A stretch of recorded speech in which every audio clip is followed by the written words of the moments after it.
Hold your hands up to your chest and tell me what you find. Out of you a sparrow comes and sees without its eyes. Don't forget who you are even though you are hurt. You are caught in a wire and soon it will burst. You can cry, drink in your eyes. Do you miss the sadness when it's gone? And you let the river run wild. And you let the river run wild. I'm a shadow, I am cold, and now I seek for warmth. Stitch your skin on to my skin, and we won't be alone. Don't forget who you are even though you're in need. Like a bird in the night, your oceans deserve to be free. You can cry, drink in your eyes. Do you miss the sadness when it's gone? And you let the river run wild. And you let the river run wild. You can cry, drink in your eyes. I don't miss the sadness when it's gone, and the feeling of it makes me smile as I let the river run wild. You can cry, you can cry, you can cry to where the ocean is bigger. Become a part of the river. You can cry, you can cry, you can cry. Can you let the river run wild? You can cry, drink in your eyes. Do you miss the sadness when it's gone?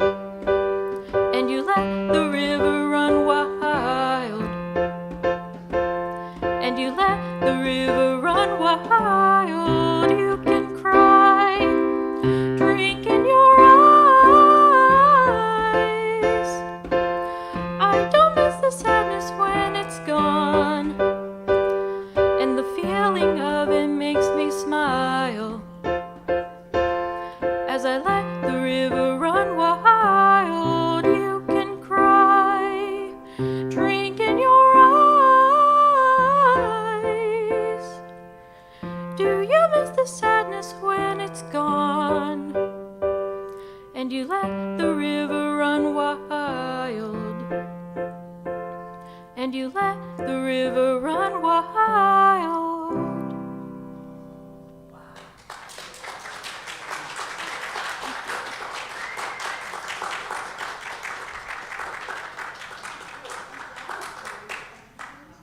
Thank you.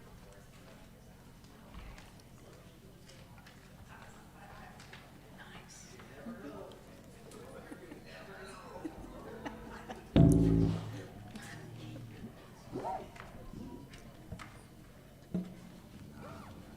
Keep you guessing, huh?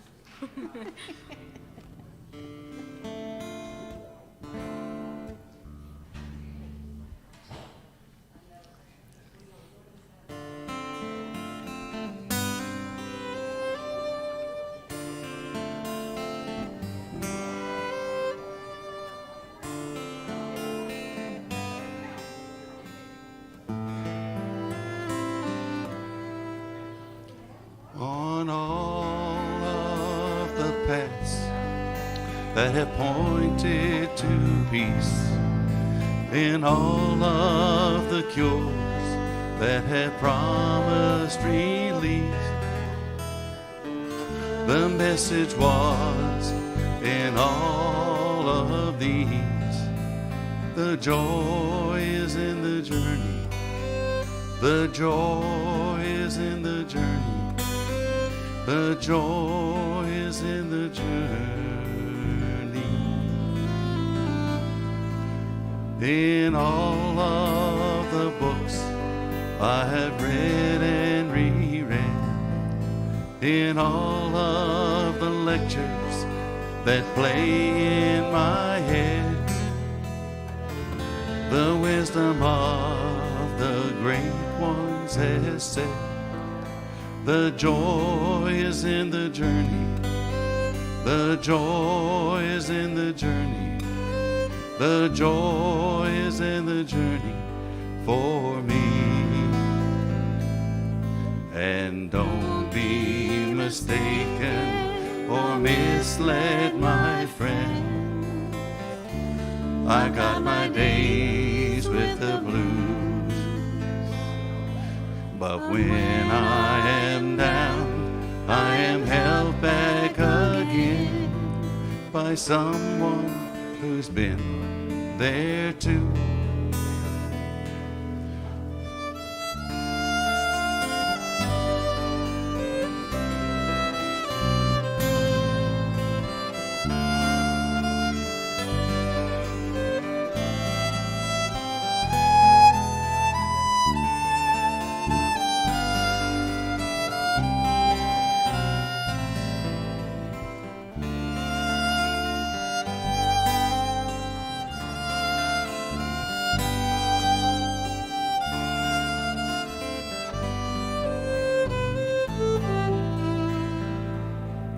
So in all of the good times and all of the bad, in all of the chances I'd forgotten I had, the kindest thought always comes back. The joy is in the journey.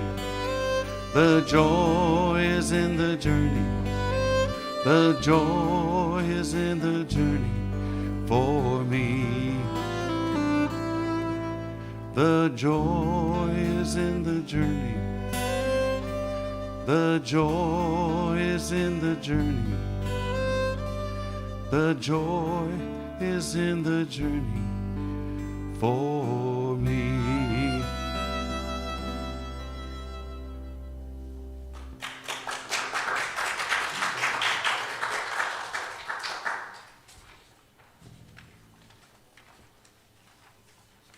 We have a little summer song here.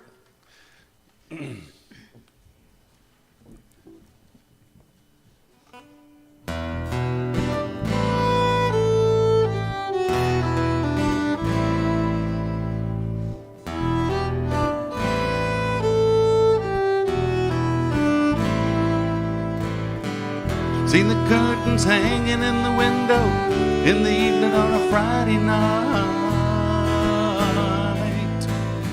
A little light is shining through the window, lets me know everything's alright. Summer breeze makes me feel fine, blowing through the jasmine in my mind.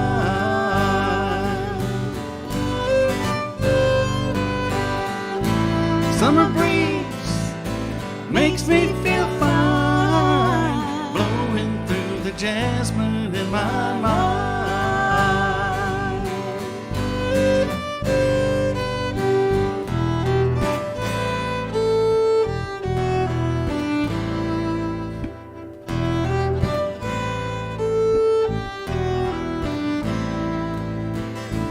See the paper laying on the sidewalk, a little music from the house next door.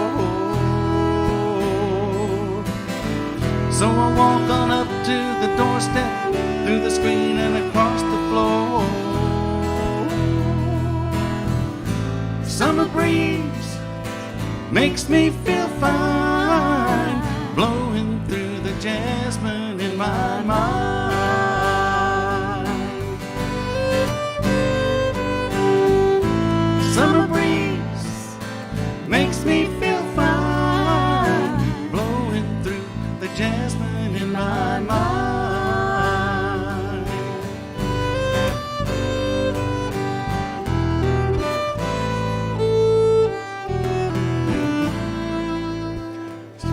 days of summer, the jasmine's in bloom. July is dressed up and playing her tune. And I come home from a hard day's work, and you're waiting there, not a care in the world. See the smile of waiting in the kitchen, food cooking and the plates for two. Feel the arms that reach out to hold me in the evening when the day is through.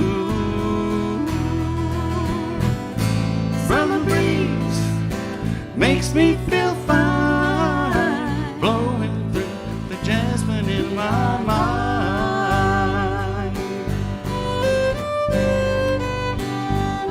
Summer breeze makes me feel fine, blowing through the jasmine in my mind.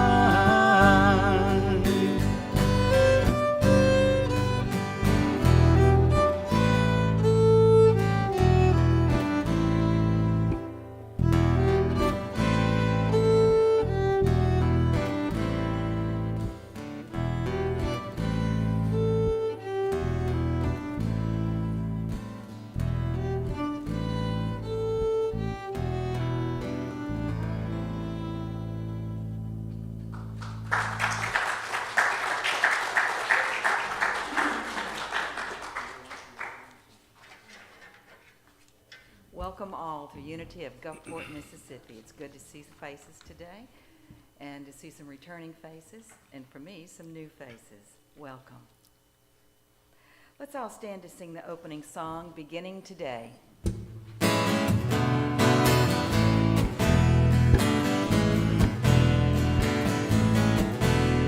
Beginning today, my mornings are yours, the hopes that dawn in their light. Beginning today, my evenings and dreams, my gift to you is my life. I will always remember the time you first called me out of my empty sleep, to waken in me the hope of a new day, the love I wanted to seek. Beginning today, my mornings are yours, the hopes that dawn in their light. Beginning today, my evenings and dreams, my gift to you is my life. You gave me your life, Lord, as sign of the springtime beginning in me each day. You made me a child with wonder and love, Lord, to newly discover your way. Beginning today, my mornings are yours, the hopes that dawn in their light. Beginning today, my evenings and dreams, my gift to you is my life. You are the Lord who forgave all my failings and lovingly called me to try. You are the rainfall that offered the seedling the chance to grow to the sky. Beginning today, my mornings are yours, the hopes that dawn in their light. Beginning today, my evenings and dreams, my gift to you is my life. And I promise this day I will sing for the world the song we begin to share, to fill up tomorrow with sounds of our love, Lord, the hopes and dreams that we bear. Beginning today, my mornings are yours, the hopes that dawn in their light.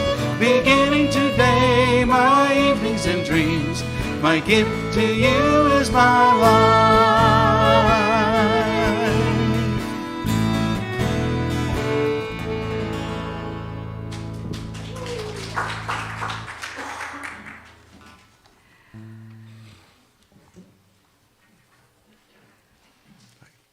We open our hearts and minds to receive divine inspiration this morning at this very special place and time. May we allow Spirit to inform us of what is ours to release and what is ours to embrace.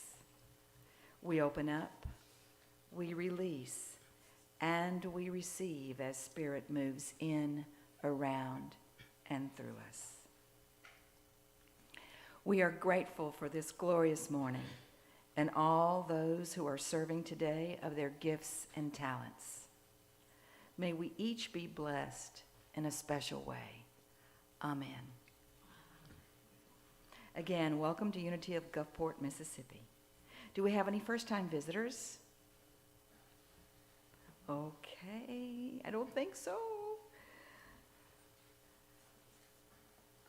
We come together to affirm and celebrate our unity, our oneness with each other and with the source of all who is. In that spirit of unity, let us pause to unfold in light and love all people in our community and in our world. The candle of unity signifies the light within each of us and our connection to the source of all who is, and so it is. Let us affirm our faith. I have faith that God is my instant, constant, and abundant supply.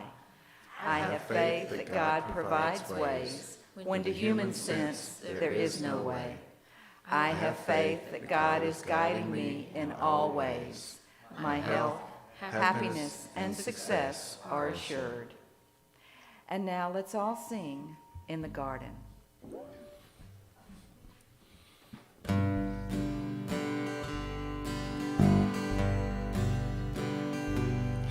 I come to the garden alone, while the dew is still on the roses, and the voice I hear falling on my ear, the Son of God discloses. And He walks with me, and He talks with me, and He tells me I am His own. And the joy we share as we tarry there, none other has ever known. He speaks, and the sound of His voice is so sweet, the birds hush their singing, and the melody that He gave to me within my heart is ringing. And He walks with me, and He talks with me, and He tells me I am His own. And the joy we share as we tarry there, none other has ever known. I'd stay in the garden with Him, though the night around me be falling, but He bids me go through the voice of woe. His voice to me is calling, and He walks with me, and He talks with me, and He tells me I am His own. And the joy we share as we tarry there, none other has ever known.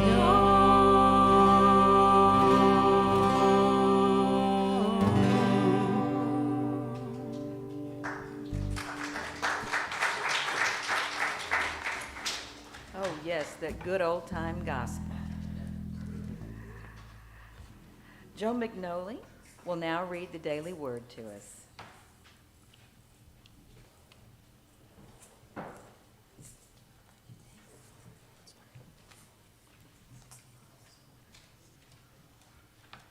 Good morning. Sunday, July 31st, 2022. The word is let go and let God. I bless myself when I let go and let God. If I find myself ruminating over a concern, anybody ever do that? No, never. I release its grip on my attention by letting go and letting God. When I let go, I am placing my trust in divine mind, the source of infinite potential. I believe there are solutions and remedies of which my limited human mind simply cannot conceive. When I let God, I am trusting the grace of God will bless my life in the most wondrous and even surprising ways. Letting go and letting God is how I live my faith. I surrender to spiritual truth, the presence and power of God, and believe the best outcome is going to be so much better than anything I can imagine. I affirm, I let go and let God and relax into knowing I am deeply loved and abundantly blessed. And I had just a little personal note here. I had this reminder this week because there's a situation I'm working on. And Spirit said, let it go. And when you let it go, then Spirit comes in and does the work. It's just a personal note. And from John 14:1, do not let your hearts be troubled. Believe in God, believe also in me.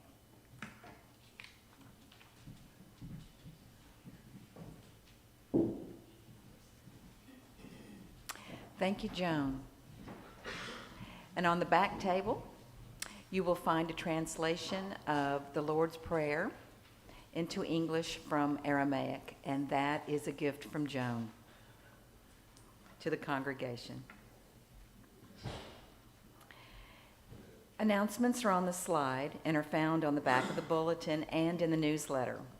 If anyone has specific prayer requests, we have a prayer box at the back of the room that the prayer request forms are situated so that you can fill them out. Please place your prayer request forms in the box so that we may pray for them here in its silent unity. And we want to extend special prayer to Jasmine and James Cochran. Jasmine's father died Friday night, so let us all hold them closely in our hearts and in our prayers. Her daddy had a beautiful, beautiful soul, and now he's free. We are so grateful to have Reverend Jack Fowler back with us today to share his music and his message. Reverend Fowler is the minister of Unity of Metairie, Louisiana, and he has been pleasing people and affirming his love for God throughout his music and his words for over 25 years. Welcome. Thank you.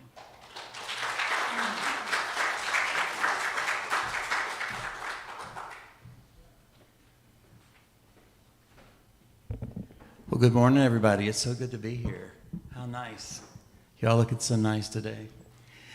So let's all just take a big, deep breath and become centered, knowing that when we come together in a gathering like this, it is a holy encounter. It's something that has been designated by Spirit.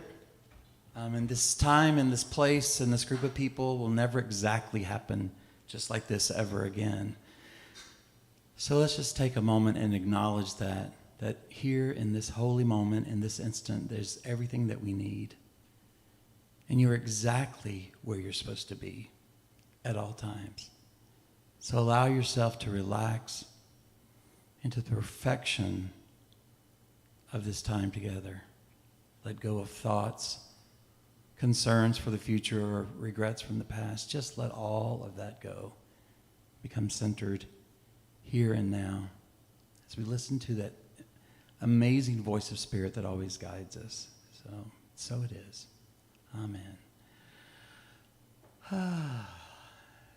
So I had a kind of an up-tempo song we're going to sing, but I think we're going to skip that. I'm ready to go into some meditation. How about you guys? Just go straight for the money. First of all, I'd like to say thank you for having me. I know many of you. I know your faces, and I see some people I haven't met yet. I'm the spiritual director at Unity of Metairie in the New Orleans area. Come and visit us sometimes if you ever come over to play in New Orleans. Our service starts same time as yours, 10:30 on Sunday morning if you're over there visiting. You can also see all of our services on our Facebook page at Unity of Metairie. So that way you can watch it and still come here. So, it's all good. I've been there for almost 10 years, and even to say that baffles my mind. It's amazing how time seems to pass, but I think I'm happier now than ever.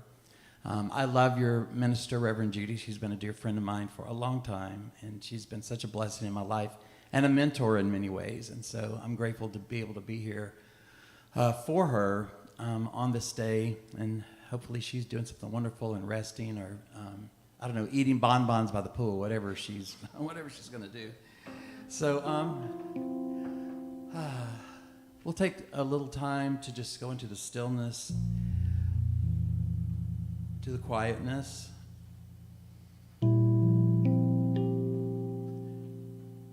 I've had people ask me before, after our service in Metairie, why we spend so much time in the silence. And I believe at the core of all that we know and all that we're learning, all in our spiritual journey, it is the most important thing that we can do, is just to let our minds be still.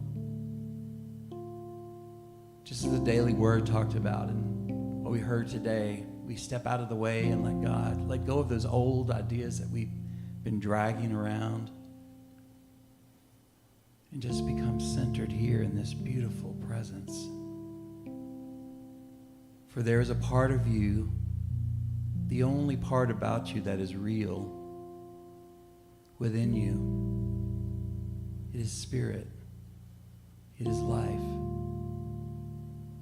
It is eternal. It is timeless. It is ageless. Created in the image and likeness of God. And right now, no matter where your life's journey has taken you or what condition your physical body is in, who you really are is held in a state of grace, totally perfect and innocent and whole and complete. That is your true nature. And this nature is untouched by anything that we might experience or see in this world, which is temporary and fleeting. We are grateful that we were created in the image and likeness of God, and that everything that we see is just an experience. The truth of who we are is eternal life. Forever loving, forever love, held in a state of grace in the mind of God. So the reason we tend to spend time together, and many of us individually in this stillness, is that is how we reach that state within us that we talk about, that the mystics talked about. Just simply allowing yourself to become still. Let your mind get to unwind as best as you can. Notice if there are still any thoughts there, and gently begin to let them go. See if there's still any tension in your physical body. And give yourself permission to completely relax. Let your shoulders drop.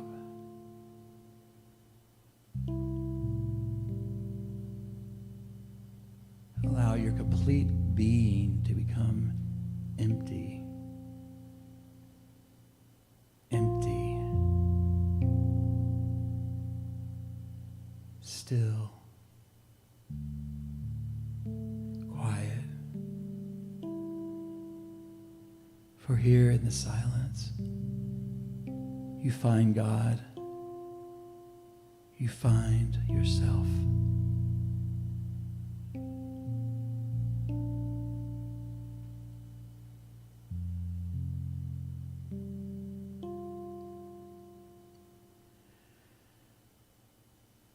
In the silence, there is peace.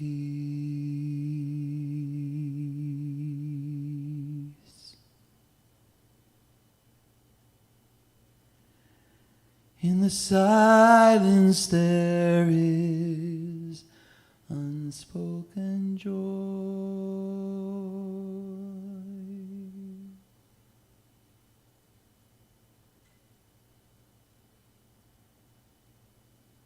In the silence, there's release.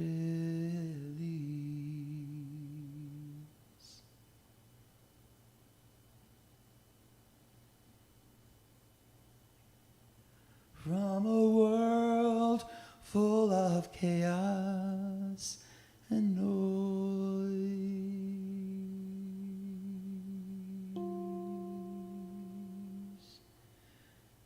So I wait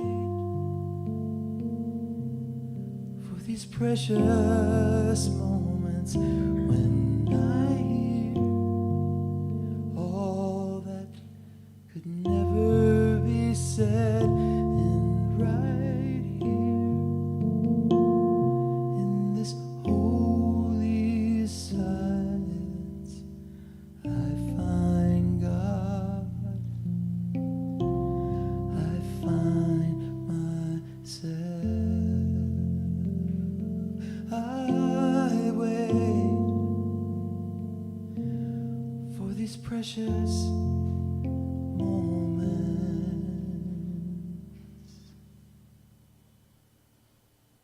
when I hear all that could never be said, and right here in this holy silence I find God.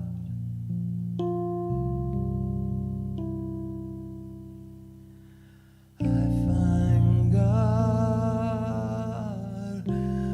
I find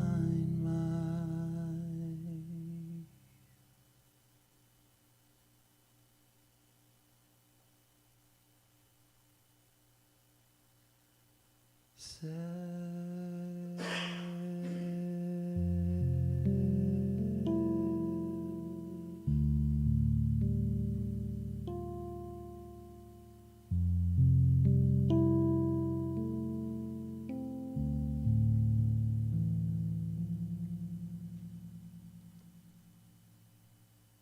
together we spend a few moments in the silence.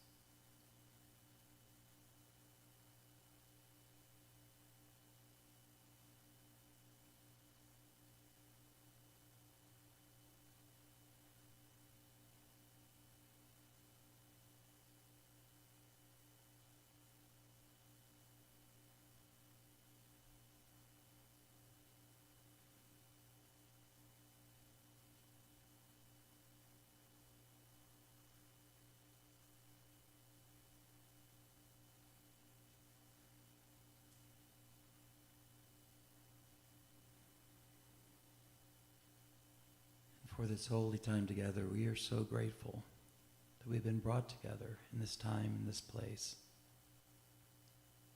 to see the face of God in everyone around us, and most importantly, to see the face of God within ourselves. Thank you, life, for bringing us together exactly the right place, exactly the right time. May our ears and our hearts and our minds be open to what needs to be said and what needs to be heard as we grow together on this spiritual path, awakening to our magnificence as spiritual beings. So with one more big deep breath we say, and so it is. Thank you, God. Thank you with such gratitude.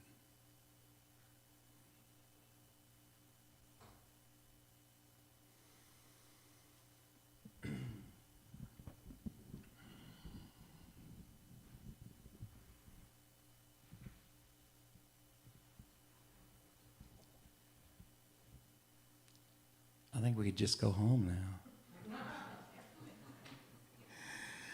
now. Thank you for going on that journey with me. It's just the more and the older I get and the more that I do, it's the less I want to do and the more time I want to spend in that magnificent silence. It's just the place where no words are needed. I'm going to step down here and grab my water. And I was talking and running my mouth when I first got here, so is it possible to still get the headset and maybe pop that on and use it? It's up here already? It is? You get it?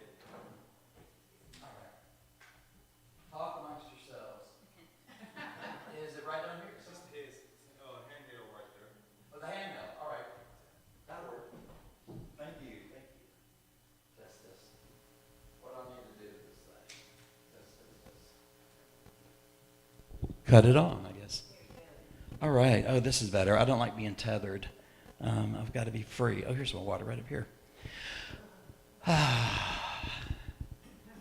So wonderful, as I said, to be here, and I just love every time that I come to visit you guys. There's just a new energy and a lot of great things happening, and I see some faces I've never seen before, which is really, really awesome.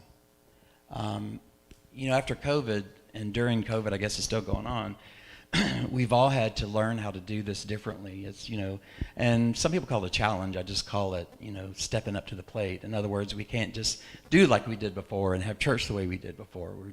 We're going into unknown territory. So just the fact that you're open and that you're here after all that happened is an amazing testament to you and your spiritual community. And I still need to get some mojo from Judy about how she manifested this building.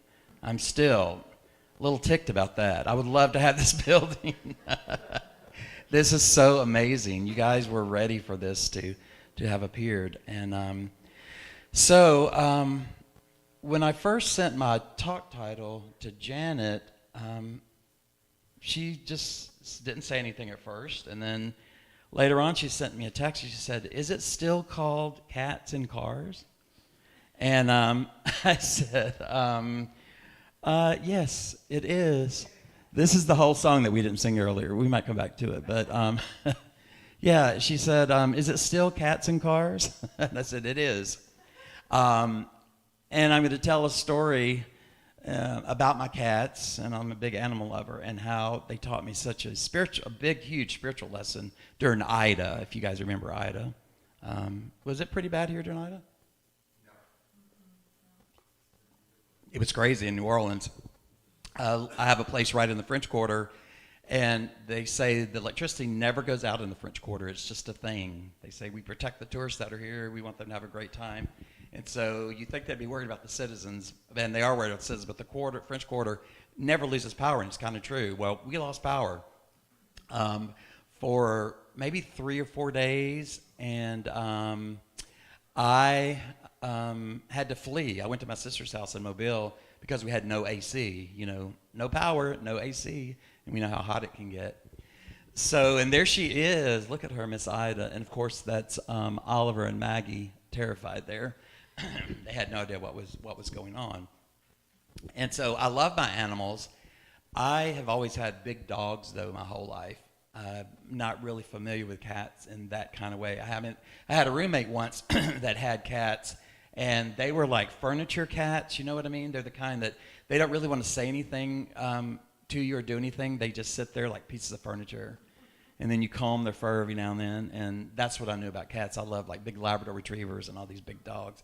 And when I began traveling so much, I always said, after my dogs had all passed away, I said, next time I'm going to get a cat, and we'll see how that goes. And I told the lady that does the adoptions in the French Quarter, if you ever have a cat that acts like a dog, that's what I want. Because I wanted a cat that wanted to be around me and love me and wanted to be on me and would come when I called it and all these things. And so about a year passed, and I got a call from her. And this is a whole year later. She said, Jack, I found him. This cat thinks that he's a dog. His name is Oliver. You need to come get him now because 5 other people are trying to adopt him. And I ran down there and got the cat. And so, and he's still my big boy. He's 6 years old now. And it was interesting at first because, like I said, I didn't know about cats, how different they are. They are not like dogs. And so it was a big learning curve for me. And a year later, he was exactly 1 year old. The same woman called me back from the adoption agency and said, we need your help. It's really, really desperately need your help. She said, here in the adoption area where all the cats are, the kittens, we're bringing in some sick cats that have to be nursed and taken care of. So all the healthy ones have to go out, until we get these, or they'll all get sick. And she I guess she knew what she was doing. She's like, would you foster a little female? I'm like, I know what's happening here. She said, well, you only have to keep her 2 days. And so I got her, and Oliver loved her, and they played, and they slept together and snuggled up. I didn't even have to have that time where they got integrated and sniffed each other through the door and all that mess. They just immediately loved each other. I still took her back after the 2 days, but I couldn't stand it. I mean, only a day passed, and I went and got her. I said, you're going to live here. Her name is Maggie.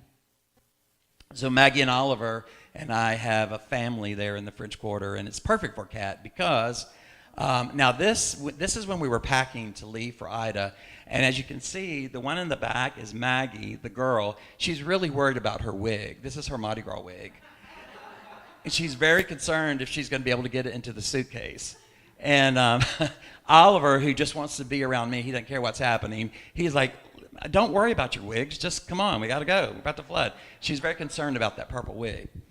But here they are, my babies. I even love to see them up there. And I've learned how in the last 6 years how to deal with cats. And one of the things I had never done with them was traveled with them. And I had many people tell me horror stories about traveling with cats. Are there anybody that has cats, loves cats? All these things? Yeah, I'm probably we're generally tree huggers and animal lovers in a Unity group. So, I've spent all these 6 years just trying to get to know them, understanding them, haven't traveled with them. And I kept saying, I need to practice in case there is like a hurricane evacuation or whatever, because I had decided that I wouldn't evacuate unless it was a Category 3 or more, generally coming towards New Orleans. And I would evacuate with them, and that would be it. No questions asked. And I thought maybe I should practice. So, 2 years passed, 3 years passed, never practiced, 4 years passed. All of a sudden, Ida comes. It's a 4 coming right towards New Orleans.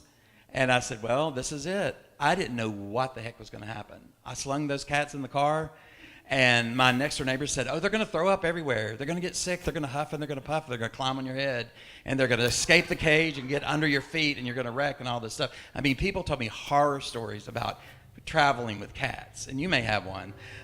And I was so worried, but I had to go. And I waited and went at 3 o'clock in the morning, and the reason for that was there was no traffic.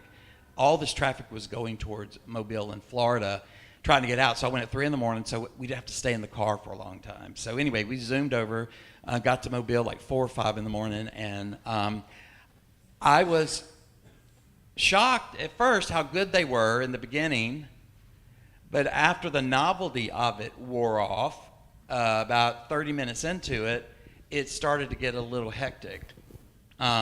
Oliver, who always wants his way, the boy cat in the front, started doing this. I mean, I've never heard a sound like this before. It was this horrible. I'm like, what is that? Are you possessed?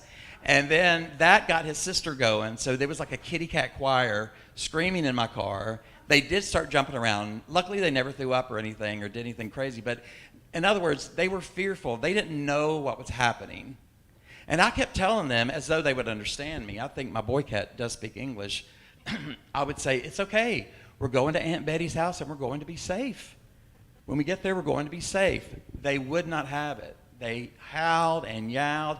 And neither one of them has ever hissed at all. Now, I don't know if you've ever seen a hissless cat, but these cats do not hiss. They're totally hissless. Heard them hiss for the very first time out of their frustration and being upset. And I kept saying, it's okay, babies, only an hour left. We're going to be at Aunt Betty's. You're going to love it. There's a big backyard. She's got a big house. You can run around. You can play crazy. They do this thing that's, say, going into Wildcat City where they just break out into this crazy running around. And no matter how I tried, I could not convince them that everything was all right and that we were going to make it and everything was going to be safe. And when I was driving with them, I thought, wow, this is a good lesson to learn and maybe even a good talk. Because we are cats in cars. We're cats in cars. You are a cat in a car. And by that, what I mean is that no matter how much things work out and how things go well for us, and many times we say things like, I'll never make it through this, I just won't. Well, you did. You're sitting here now. You know, I've said that so many times, like, I don't know how I'm going to get through this. I don't know if I will. Well, I'm here, and I'm happy. So we say these things, and everything always works out, right? It just always does somehow. It may not work out the way you want it to, but it does always work out in some way, in some form, in some fashion. And no matter how many times it works out, we still don't trust. I mean, we still don't trust. I think, what am I, like a knucklehead? What's going on? You know, why don't I trust this infinite presence, this infinite power? It's always taking care of me. But just like the cats, on my journey, on my spiritual path, I will not believe that this Spirit is leading me to this perfect, beautiful place to be the best version of me that I can. And why can't I trust it? It's just craziness. Does anybody else kind of have this syndrome where everything is always worked out? Everything is always worked, even if it took a while, and then when something else comes up, then you go, oh, it's not going to work out this time. And then it keeps working out, and it keeps working out, and keeps working out, but you still don't trust. What is wrong with us? We should be joyful and happy and doing backflips, and we stay worried all the time. You know, Abraham Hicks says this beautiful phrase, worry is using your powerful imagination to create things you do not want. That's what worry is. Worry is using your powerful imagination to create things you do not want. What you focus on, we know that that's a truth. And so why don't we trust? One story I recall, I love there's a screen in the back, and I love talking and seeing my babies up there. That look on Maggie's face, that wig, she's so concerned. I mean, she's just really upset about it. One of my best stories, and I could tell you a bunch, and you probably have them too, was when I first started doing life-affirming music, which you call New Thought, whatever we call all this, people of like mind, and I made a CD of all life-affirming music and original music. I got to travel all around the world and get paid to do it and made really good money. It was fun. The word got out about my CD. It sold quite well, and I got to go to Canada, San Diego, Russia. Actually, wouldn't go now, but I went to Russia and to Ukraine for a while, and it was a blessed life. I did that for almost 10 years. I traveled almost every weekend. And back in those days when people actually bought CDs, most of my income came from people buying CDs. And it was really good business. Now that's changed quite a bit, but I remember it was the beginning of the month. It was in February. I don't remember what year, but I was going to this big, huge church in Encinitas, which is just part of San Diego. And it was a Center for Spiritual Living, which is our sister group, Unity and Centers for Spiritual Living, have the same ideas. And it's a big church, still is. They had like 1,000 people. And so I started adding in my mind, my ego mind did this at the time. I started aggregating, okay, usually 20% of people buy CDs. So if there's 1,000 people, I started calculating. And I thought, wow, this is going to be a big haul. And I'm going to stay in San Diego for a week with a friend of mine and then go to a conference. I was like, woohoo. So knowing that, I went ahead and sent, back then we wrote checks. I sent out all my bills, first of the month, my mortgage, car, the whole thing. Just sent out checks like crazy. Money wasn't in the bank yet, but I sent out the checks, knowing that I was going to get this, pot of gold by Sunday, and I could overnight it to my bank and all would be good. Well, so I get up on Sunday morning, and it's raining a lot, and I'm like, oh, it rains here like it does down south. And I get a telephone call from the administrator of the church. He said, Jack, we've got a really serious situation. There's been mudslides, and we may have church, we may not. We don't want people to be in danger, and we may have a small group and tell everybody that's on this side of the mudslide they can come to church, and we want everyone else to stay away. But we're trying to figure out, and my heart just fell to the floor. I was just thinking about all those checks. Cha-ching, NSF, cha-ching, NSF, cha-ching, NSF, cha-ching, NSF, cha-ching, NSF, fees that come with NSF, fees that come with NSF. And I went down the rabbit hole completely. You know, you ever been on the crazy train and end up down the rabbit hole to where you're just a fit and you don't even want anybody to be near you, and if you do, you tear them to shreds? I was like that. I was like, oh my God. And that's before I even got to church. So they did have church, and so I thought, well, maybe it'll be okay. And we got there. Luckily, I mean, there was a couple hundred people there. There wasn't the 1,000, but I thought, well, maybe this is resolved. Well, then, after church was over, I had my CD table set up so pretty out in the lobby, and right where everybody would see me, and I was planning to sell CDs, blah, blah, blah. Well, right when it was over, the church administrator got up and made an announcement. She said, we'd like everyone to proceed immediately out of the lobby and get into your cars and go home before the weather gets any worse. I'm like, are you kidding me? Cha-ching, cha-ching, NSF, cha-ching, cha-ching, $39 ching, $39 ching. I was like, oh my God, I am completely doomed. Plus, I'm in San Diego for a week, and I'm not going to have any money. I'm going to be overdrawn $400 or something, and I don't have any money. I'm in San Diego. Fortunately, I was staying with a friend, so I didn't have hotel bills, but I was like, what am I going to do? I can't even go buy a taco. Which, by the way, they're great in San Diego. They have little taco stands on the side of the road. The dirtier, the nastier, the better the things taste. I mean, it's like New Orleans. The dirtier that gumbo pot is, the better it tastes. And so I'm hungry, so I'm diverging about food for just a moment. I was like, I can't even buy a taco. So I got to my friend's house that night, and fortunately I had my own private bedroom and a little suite, and I just went in there and I told him, I'm not going to do anything tonight. I don't have a penny. You guys go out, and I just want to stay here by myself. So I went into the room, and I just sat down and I said, what are you going to do? Like, surrender? And I just surrendered and said, well, ain't a damn thing I can do, because it's all the way from San Diego. At the time, I was living in Nashville. So what can I do? And I just said, well, whatever. One person did buy a CD. I had a $20 bill in my pocket to last for a week. So at least I could buy a little something. Maybe I could buy a taco. Well, anyway, I got up the next morning, Monday morning, and I called immediately when the bank opened. I called and said, I begged. I said, if you could help me, this happened, blah, blah, blah. I'm explaining everything. And she said, well, let's see what all comes through, and if you have any bounce checks, maybe we can not charge so much. So there was a little ray of hope, put it that way. And she said, well, let me just look at your account and see what all's happening and see if anything has gone through yet. So she opens my account, and she's like, are you sure this is your account number? And I said, yeah, this is it. She's like, there's like over $2,000 in the account. I'm like, what? She's like, yeah, there's over $2,000 in there. And I said, what is that from? I'm in San Diego. There's not even a branch, a Regis was a branch. They don't even have those in California. I was like, I couldn't even be near the bank or anything. And she said, well, let me look. So she checked it out, and she said, oh, there was a local deposit here made earlier today, early this morning, and then I get a text, like about 20 minutes after that, from this woman who does my copyright administration, who takes care of all my songs, and she does all the paperwork, and then she gets a percentage. So she collects the checks, takes her money out, and then she goes and deposits the money in the bank, so I don't have to worry about waiting to get a check. She had gone that very morning and deposited $2,700 and something into the bank. Forgot to tell me. I felt like, I won't say I really felt like a fool, but I kind of did for that moment, that I didn't trust. I was like, this worked out, and it worked out great. Not only could I buy a taco, but I could take my friends out to tacos. And I could do a bunch of fun stuff and go out and, have adult beverages, whatever you want to do. And I was so elated. And I remember that time thinking, I'll never not trust again. I mean, this proves that we're always taken care of, and that the Spirit within us is always supporting us.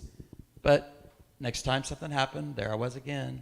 Cha-ching, cha-ching. Oh my God, I may have bounced checks, cha-ching, And I kept bringing that to my mind, thinking, Jack, remember San Diego. And sometimes that didn't even help. So in that respect, we are cats in cars. Those cats refused to believe me.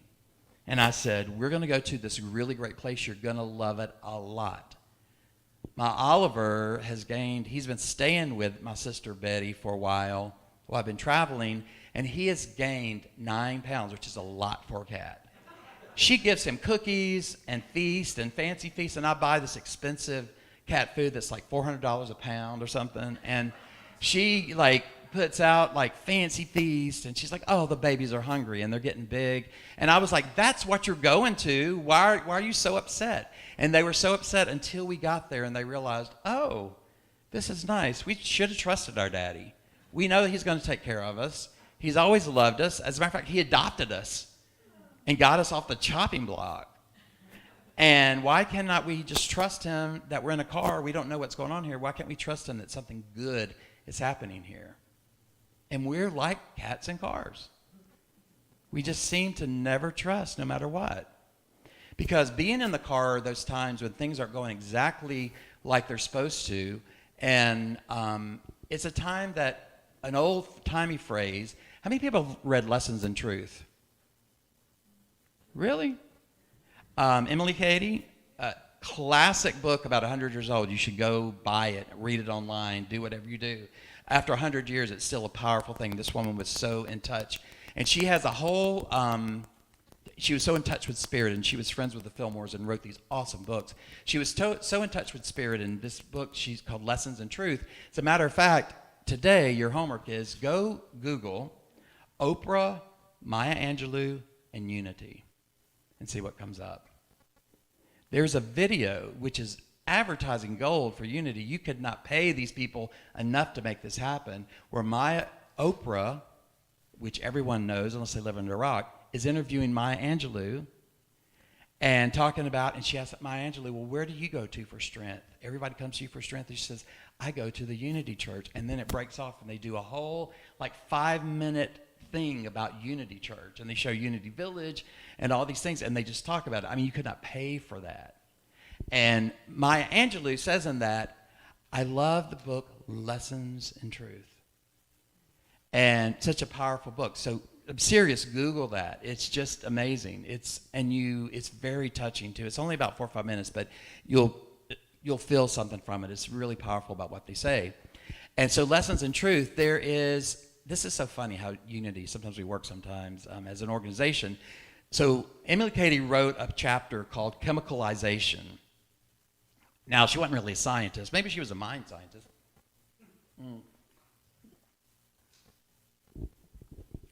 But one of the chapters was called Chemicalization. And in the chapters of Chemicalization, it talked about the part of our lives when we're in the car, when the cats are in the car. And she talked about how things, when we really ask for peace and we really ask for resolution about something, that we think we're just going to sit there in the lotus position. It's going to come upon us like a flow of angels. No. Normally what happens is your life completely comes apart. And everything that is not like what you're asking for comes up. Like the cat's almost vomited. Literally like, just comes up. It has to come because your mind is no longer in sync with that anymore. So all this stuff has to come out. So it's a whole chapter. I can't go into all of it. But that's what she's talking about, the chemicalization, which means everything falls apart into a soup, kind of like the butterfly. I know it's an old cliche, but it's true, the butterfly. And then what emerges is something new and amazing and creative that you could have never gotten unless you went through what she called the chemicalization. The complete dismantling of everything. Because awakening is tough. Awakening is not for the weak at heart. There's some tough you got to deal with. Everything has to come up, and you got to be willing to deal with that. And this is what was funny about it. So in the 70s and the 80s, some people in Unity and the powers that be were very, they wanted everything to be coated in pink paint. Like, everything's good, just cover it up. It's all as well. They actually took that chapter out of the book, which I think, what were they thinking? They wanted it all to look pretty. And I understand maybe there was a time to do that. And finally, they came to their senses and added it back in. But I just thought, it must be something going on there that's pushing buttons, because this chemicalization is what has to happen. And this is what happens when we're in the car, when we're cats in cars. This amazing thing that can happen. And then, just like the phoenix, we come up from the ashes as a new, better version of ourselves. So I'm going to start closing out, because I could talk about this all day long. If you've been here before, you have heard me say that my dad and my mom were Pentecostal ministers, so we could be here for hours. And then, we could cook some chicken and start over again, which we used to do seriously in my dad's church over in Mobile. He was my dad and my mom were co-ministers of Assembly of God Church, Pentecostal. So let's look at this scripture. So awesome. And we've heard this, but I really want us to listen to this. Matthew 6:27-28. And which of you, by being anxious, can add a single hour to this span of life? Which of you, by being anxious, can add one single hour to your span of life? And why are you anxious about clothing? Which we are. I heard somebody talking about they had to pack their costumes to go somewhere, and I was like, you're packing costumes now? That's what she called her clothes. I was like, what are you having there? Consider the lilies of the field, how they grow. They neither toil nor spin, maybe worry, could go in there, get upset, go down the rabbit hole, fill in the blanks there. Yet I tell you, even Solomon, who was the richest king ever mentioned in the Bible, that was completely covered with gold and, all these clothings and wraps, in all his glory was not arrayed like one of these. So I doubt that the birds and the lilies are sitting there going, okay, now I've got to figure this out, because if not, what if I don't turn purple? And I've really got to figure this out. What if I don't grow right? Or what if I look different? Or maybe I'm a bigger stalk than I thought I was going to be. Or, that's silliness. And we should learn a lesson from all of nature, which for the most part stays in the moment and is just there present and forgives easily, but also doesn't stay concerned about things like this. Because if this presence makes sure that the grass and the leaves and the lilies are taken care of, my goodness, wouldn't it at least take care of you? I mean, that should be a given as being children of God. I mean, it shouldn't even be a question about it. That if everything else is taken care of, then why would you think that you would not? There's almost a type of insanity about that when you think about it. We're like insane in the fact that God has already made us as we should be and we have everything, but yet we're still worried. Like, what are we worried about? Sometimes I tell people, I feel like I've read the end of the book and it's good. It's a good ending. It's a really good ending. Read the end of the book. I had to share one thing, and getting ready to head out, I was horrified at my doctor. I went up to Nashville and I had a couple of doctor's appointments, just checkups and stuff. And so since I'm getting close to 60 and my entire family has heart conditions, and I have 3 of my male cousins all dropped dead in their 50s from heart failure, like all of them. And my mom and dad both had, they lived to be in their 90s, but they both took care of themselves and they had like open heart surgery and all these things. So I'm just trying to get ahead of that. And the first images they did were very good. The doctor said, the cardiologist said, considering your family history and these things you're eating in New Orleans, which I don't even know what some of these things are that you're talking about, that you actually look really good. There's not really blockages. And I was just really excited about it. So yay. And then I even started doing more stuff. But I really slipped this year. I think after COVID, I had 4 very, very close people to me. I mean, I'm not talking about friends over here. I'm talking about right here. 4 people died from COVID, including my sister, in about a 2-month period.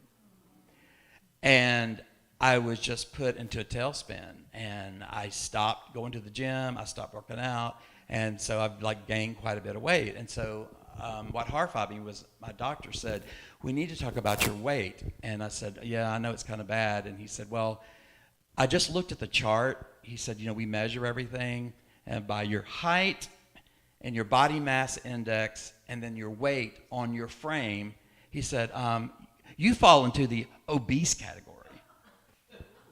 Like, obese? What has happened? What other world am I in? What interplanetary dimension have I stepped into? Obese? Obese! It still rings in my ears. Him saying it, obese. The diagnosis is obese. Obese. I mean, imagine if someone looked at you and said, you're obese. You're clinically obese. You're really, really obese.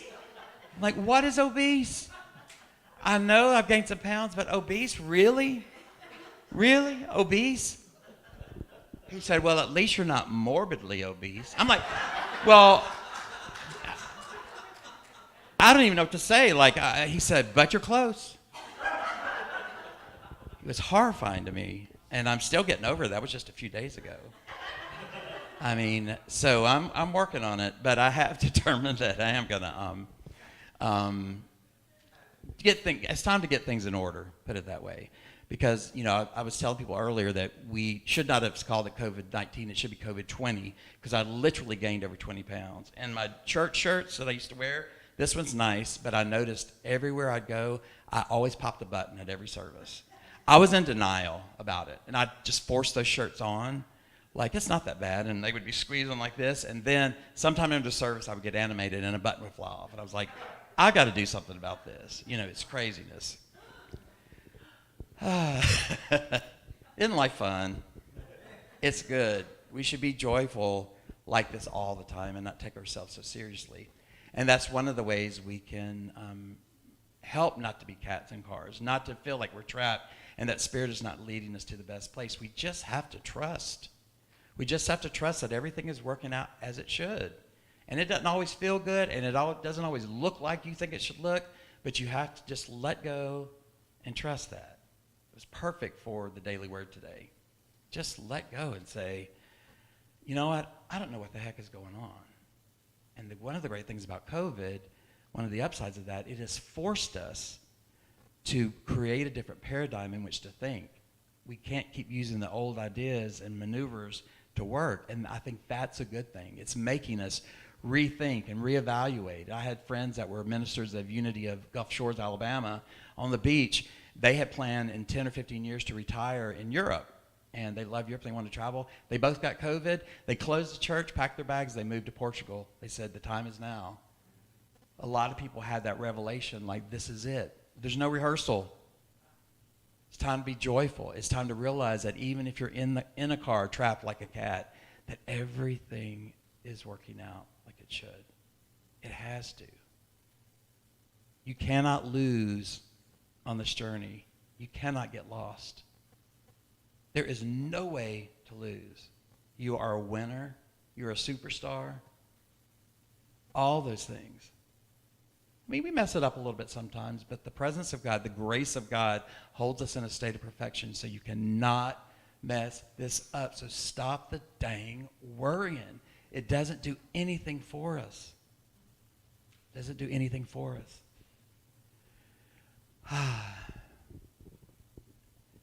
So what I know for us today is that we continue on this journey of knowing and trusting and exploring, listening to the still small voice within us that we can only hear when we shut out the noise outside us and within us, to hear that tiny little voice which is more powerful than anything in this world.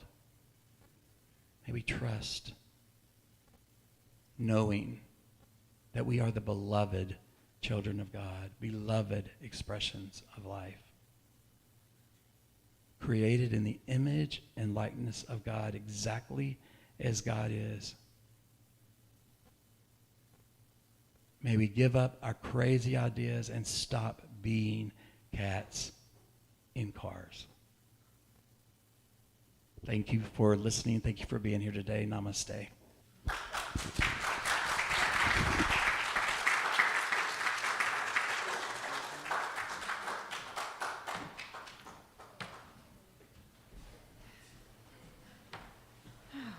Thank you, Reverend Fowler, for your truth and for reminding us that you are normal like we are.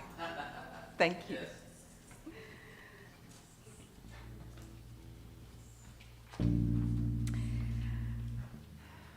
We give expression to our appreciation for all that is offered here at Unity of Gulfport.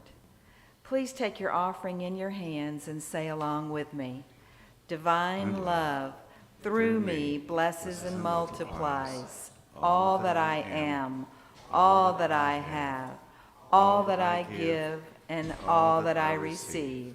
I give in love, and I trust in God. Thank you.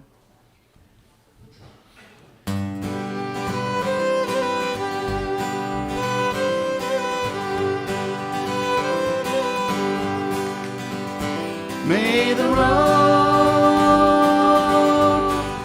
rise to meet you. May the wind be always at your back. May your fields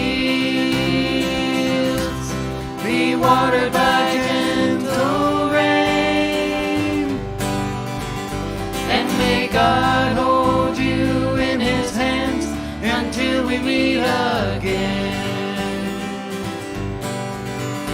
We are sisters, we are brothers, we are bound to each other to love one another. May the road rise to meet you. May the wind be always at your back. May your fields be watered by gentle rain. And may God hold you in his hands until we meet again. And may God hold you in his hands until we meet again. And may God hold you in his hands until we meet again.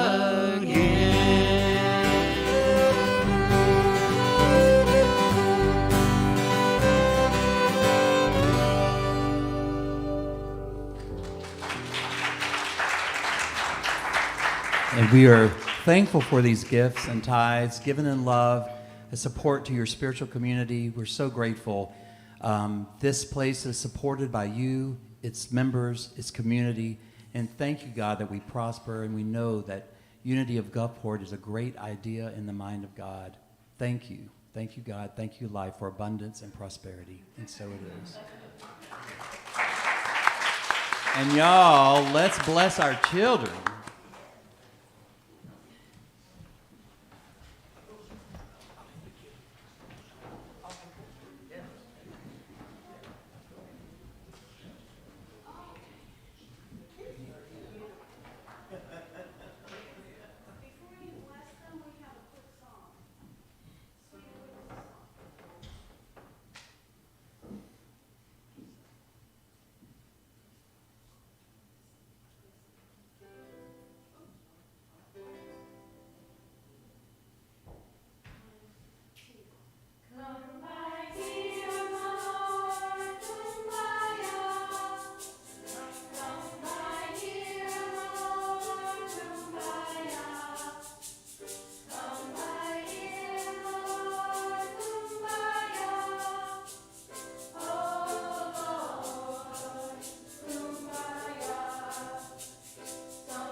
Remain standing. We're going to sing this song.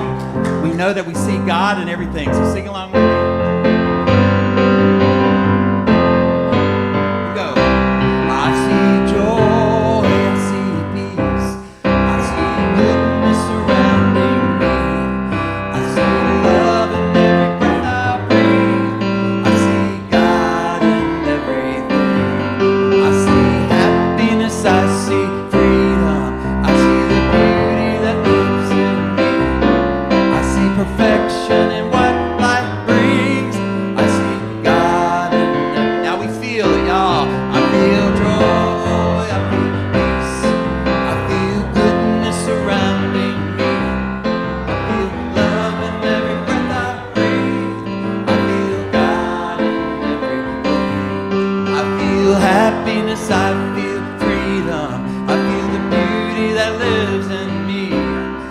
feel perfection in what life brings.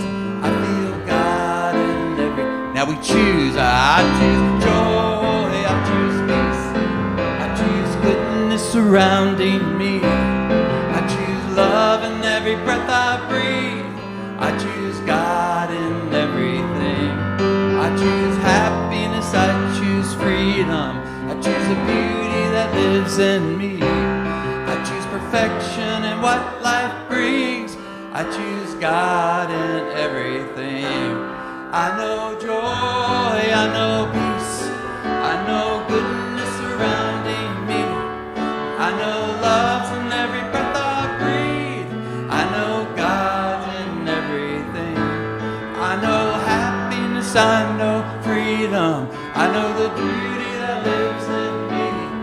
I know perfection in what life brings. I know God's in everything. Yes, I know God's in everything.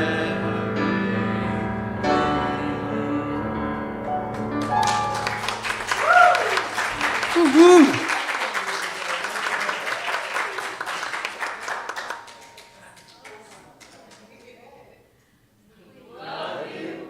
We bless you. We appreciate you. We behold the Christ in you, empowering you to do great things.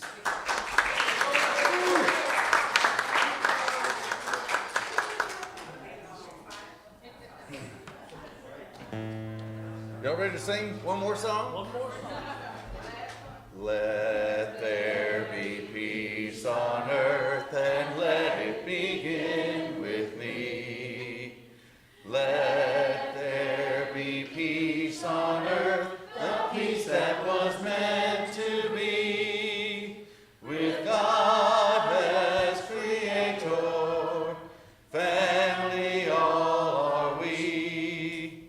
Let us walk with each other in perfect harmony.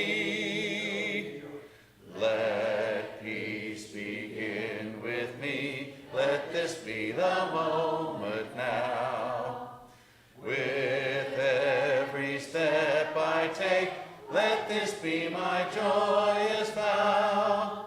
To take each moment and live each moment in peace eternally. Let there be peace on earth and let it begin with me. The light of God surrounds us.